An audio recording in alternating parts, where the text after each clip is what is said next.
जब हम पूर्व जन्म के थे, शिव जी के गणी थे, तब हम रुद्रांश बने। हम खुद गिरनार में ही रहता हूँ, दत्तात्रेय भगवान की गोद में ही रहता हूँ। हम गिरनारी बाबा ही हूँ हम। और गिरनार 4 धाम से भी बड़ी तपोभूमि है। नवनाथ सिद्ध 84 वहां विचरते हैं। स्वयं गुरु दत्तात्रेय भगवान वहां डेली विचरण करते हैं, किसी ना किसी रूप में। गुरु दत्तात्रेय भगवान आते ही कभी शेर का रूप धारण करते हैं, कभी साधु का रूप धारण करते हैं। नमस्कार दोस्तों, आपका स्वागत है हमारे चैनल धर्म संसद लाइव टीवी पर। जैसा कि आप लोग जानते हैं कि हम लोग प्रयागराज महाकुंभ में पहुंच चुके हैं। जैसा कि हम आपसे वादा किए थे कि प्रयागराज महाकुंभ में यहाँ के दिव्य त्यागी तपस्वी महान संतों के दर्शन करवाएंगे और उनके आशीर्वचन सुनवाएंगे। तो इस कड़ी में हम मिलते हैं गुरु जी से। आप सामने हमारे जो देख रहे हैं, ये बाल ब्रह्मचारी दिव्य नागा साधु हैं। आइए हम इनके आशीर्वचन सुनवाते हैं। गुरु जी नमस्कार। महादेव। हर हर महादेव, ओम नमो नारायण। गुरु जी आपका शुभ नाम क्या है? मेरा नाम श्री दिगंबर शिवगिरी महाराज है। आप किस अखाड़े से हैं गुरु जी? श्री पंचदश नाम जूने अखाड़े। गुरु जी, ये जो नागा सन्यासी होते हैं, हम बहुत सारे इंटरव्यू में हम लोग देखे हैं, तो ये नागा सन्यासी बनाए कैसे जाते हैं? नागा सन्यासी कठोर परिश्रम, कठोर तपस्या, हिमालय में रहते हैं, वनों में हम लोग रहते हैं, घास पत्तियों की रोटी बना के खाते हैं। 12 वर्ष लग हम अपने गुरुजी की सेवा करते हैं, योग साधना करते हैं। उसके बाद में हमारे नागा संस्कार होते हैं। और हमारे लोगों के 5 पिंड होते हैं, हमारे 17 पिंड हो जाते हैं। हम खुद का भी पिंड कर देते हैं। उसके बाद में हमारा विजय हवन होता है। विजय हवन होने के बाद में हमको धर्म ध्वजा के सामने ले जाता है। जब लिंग पे झटका मारा जाता है, नागा बाबा बना देते हैं। हम लोग सुने हैं कि गिरनार पर्वत के हजारों कंदरा है, हिमालय पे भी है, और उसमें हजारों नागा साधु सन्यासी रहते हैं। तो ये जब कुंभ लगता है तो उन लोगों के पास ना कोई मोबाइल है, ना कोई डिजिटल साधन, उन लोगों को कैसे पता चलता है कुंभ लग गया और आ जाते हैं? बेटा, हम लोग, तू गिरनार की बात कर रहा है, हम खुद गिरनार में ही रहता हूँ, दत्तात्रेय भगवान की गोद में ही रहता हूँ। हम गिरनारी बाबा ही हूँ हम। और गिरनार 4 धाम से भी बड़ी तपोभूमि है। नवनाथ सिद्ध 84 वहां विचरते हैं। स्वयं गुरु दत्तात्रेय भगवान वहां डेली विचरण करते हैं, किसी ना किसी रूप में। गुरु दत्तात्रेय भगवान आते ही कभी शेर का रूप धारण करते हैं, कभी साधु का रूप धारण करते हैं, कभी कोई रूप धारण करते हैं। तो दत्त भगवान की माया है।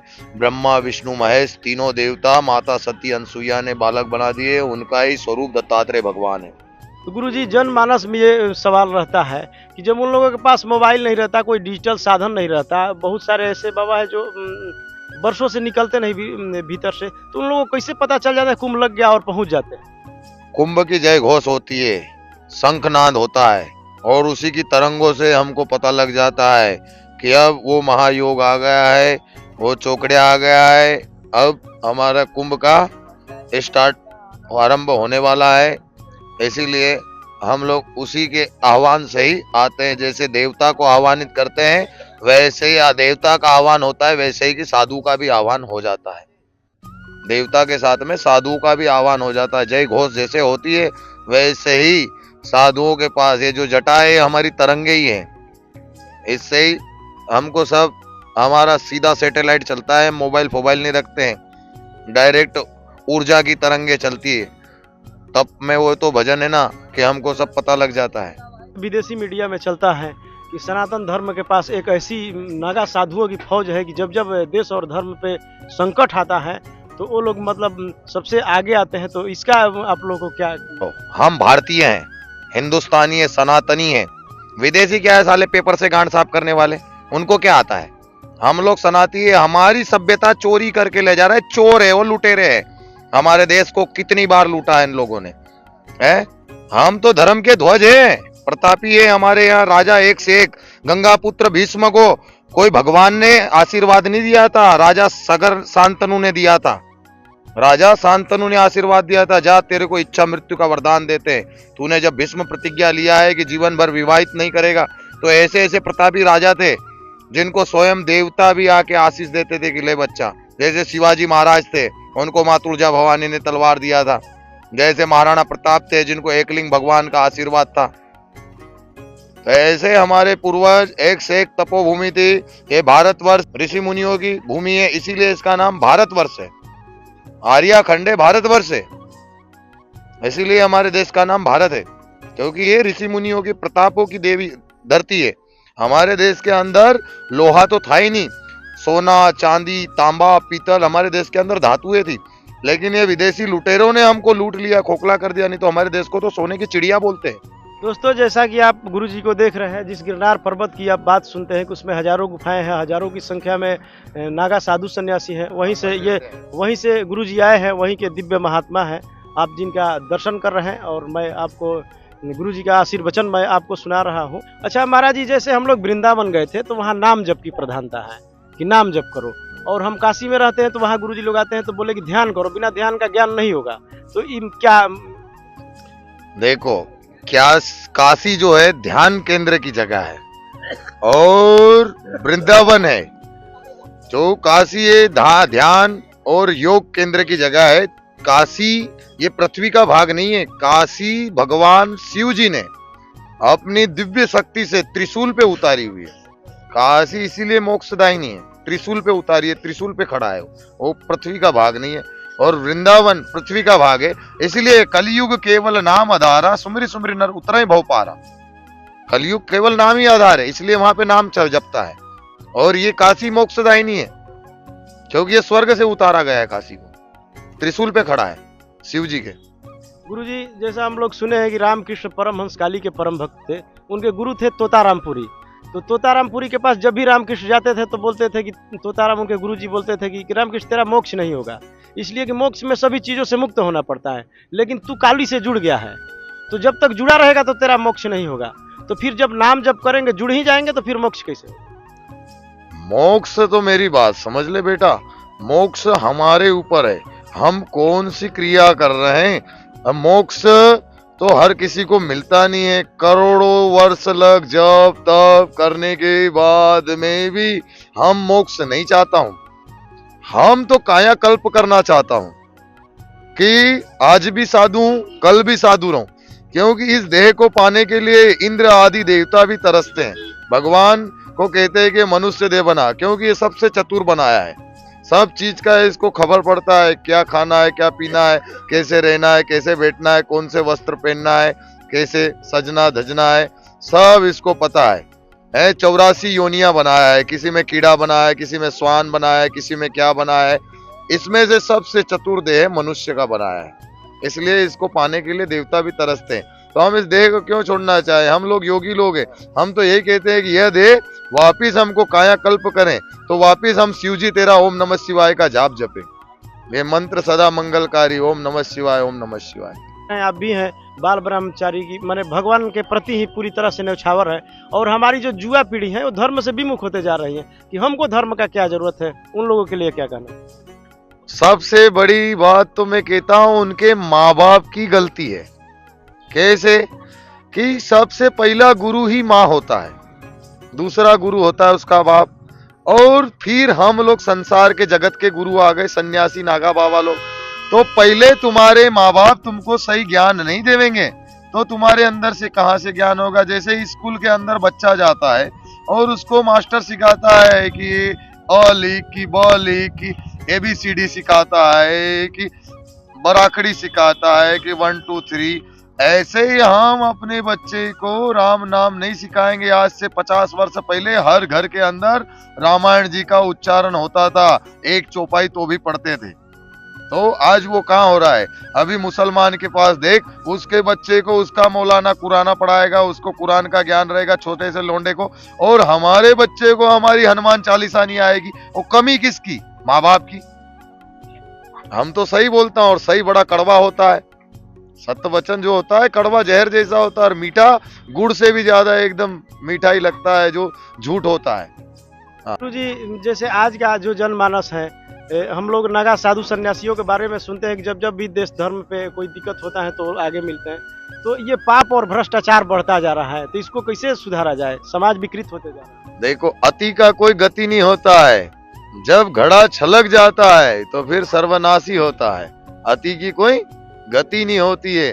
जब जब अधर्म हुआ है तब तब नारायण आया है। सतयुग देख ले, द्वापर देख ले, और ये कलयुग आ गया है। हाँ, सतयुग त्रेता द्वापर सब में नारायण आए, तो इसमें भी आएगा। अभी पूरा घड़ा छलका नहीं, घड़ा छलकेगा कि आएगा जब कोई किसी को नहीं मानेगा। तो फिर वही प्रकट होगा और वही मनवाएगा। जैसे बीच में कोरोना आया था तो ये कोई भगवान को मान नहीं रहा था, हाँ, और जैसे इनकी फटी तो हे भगवान बचा ले। तो भय बिन प्रीति ना होए गोपाला। इनको जब जब भय दिखाया है, भगवान ने पहले ही बताया है कि बिना भय के प्रीति नहीं होती है। हाँ, जब रामायण में भगवान जब सीता माता को लेने के लिए जा रहे थे तो सागर देवता से खूब पार्थिव लिंग भगवान ने बनाया, खूब पूजा किया, खूब अर्चना किया, ध्यान किया, तो नहीं माना। और जब अपना धनुष बाण उठाया और बोले सागर को सोख दूंगा, तो तुरंत घबरा के आ गया। इसलिए भय के बिना प्रीति नहीं होती है। जब इनको भय दिखाते तभी इनको प्रीति होती है, भगवान बचा ले। गुरुजी, आज के जो युवा है टेंशन डिप्रेशन में इतना रह रहे हैं कि आए दिन आत्महत्या कर रहे हैं। युवा पीढ़ी को कैसे क्या आप संदेश देना चाहेंगे, कैसे? देखो, पहले हम लोग गीता का जाप करते थे, रामायण जी का जाप करते थे, तो उनके अंदर सद्बुद्धि और भोजन भी हमारा सही। अब क्या बिना नहाए धोए के तुम लोग स्नान ध्यान तो कुछ कर नहीं रहे हो और रोटले बना के खा रहे हो, तो तुम्हारी बुद्धि भ्रष्ट होगी। जैसा अन्न खाओगे वैसा मन पाओगे, जैसा जल पियोगे वैसे होगी वाणी। हाँ, जैसा पियोगे पानी वैसी होगी वाणी, और जैसा खाओगे अन्न वैसा पाओगे मन। तो तुम्हारे ही अंदर है। और जो ये अकाल मौत मर रहे हैं, ये आत्महत्या कर रहे हैं, तो इनको मैं यही कह रहा हूँ कि तुम्हारा कहीं से कहीं लक था नहीं है, तुमको नरक में लक 84 में भटकना पड़ेगा, फिर भी तुम्हारा मोक्ष नहीं है। क्योंकि अकाल मृत्यु ऐसा, ये पांडव भी घबरा गए थे जब परीक्षित को सर्प ने डसा था। तो सुखदेव जी मुनि आए थे हिमालय से, और सुखदेव जी मुनि ने श्रीमद् भागवत गीता का 7 दिन लग सप्ताह का पाठ किया था, तब उनका मोक्ष हुआ था। और ये तो घोर कलयुग चल रहा है, इसलिए बच्चा जाप करो, योग करो, हाँ, सही रहो, सनातन का ध्यान दो। और हम कौन है, हमारा अस्तित्व क्या है, अपने आप को पहचानो। अंदर ही नारायण है। हाँ, मन तेरा साफ तो किस्मत तेरी दासी, मन में ही मथुरा काशी कहाँ ढूंढने जा रहा है। हर हर महादेव।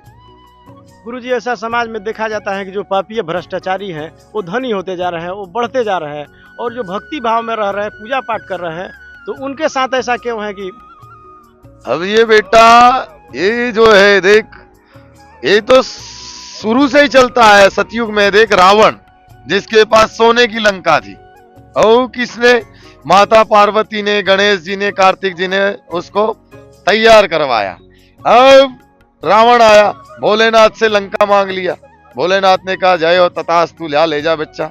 तो भोले बाबा तो भोले थे। तो उस समय में देवता भी वन में रहते थे, राम भगवान भी वन में भटके है राजपाट त्याग के, और इन अधर्मियों के पास में धन था।